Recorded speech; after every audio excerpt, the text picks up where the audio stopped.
નમસ્કાર, અવર રાજકોટ પર આપનું સ્વાગત છે. હાલ જ નવા સમાચાર જે આવી રહ્યા છે.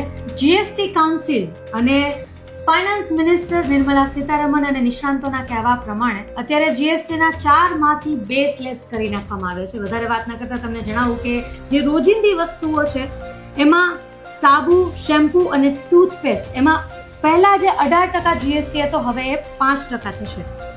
ઘી, માખણ, નૂડલ્સ અને નાસ્તા, વાસણો, બાળકોની બોટલ્સ, નેપકિન અને ડાયપર અને સીવણ મશીન આની ઉપર જે 12% જીએસટી હતો એ હવે થશે 5%. હવે વાત કરીએ ખેતીની, તો ખેતીની કેટેગરીમાં ટ્રેક્ટરના ટાયર કે જે 18% જીએસટી જેના ઉપર લાગતો હવે એના ઉપર 5% જીએસટી લાગશે. આ સાથે જ ટ્રેક્ટર, સિંચાઈના મશીનો, કૃષિ મશીનરી આની ઉપર 12% જે જીએસટી લાગતો હતો એ હવે લાગશે 5%. હવે હેલ્થની વાત કરીએ તો આરોગ્ય વીમો કે જેના ઉપર 18% જીએસટી લાગતો એને ટેક્સ ફ્રી કરી દેવામાં આવ્યો છે. એની ઉપર કોઈ જીએસટી નહીં લાગે.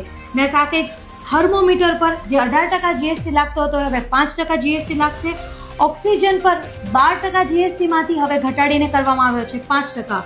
ડાયગ્નોસ્ટિક કિટ ઉપર જે 12% જીએસટી લાગતો હતો એના પર હવે 5% જીએસટી લાગશે. વાત કરીએ શિક્ષણની.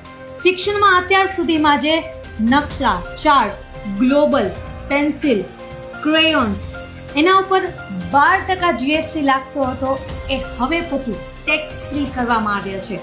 આ સાથે જ શિક્ષણમાં વ્યાયામ પુસ્તકો જેમાં 5% જીએસટી લાગતો હતો એને પણ જીએસટી મુક્ત કરવામાં આવ્યા છે.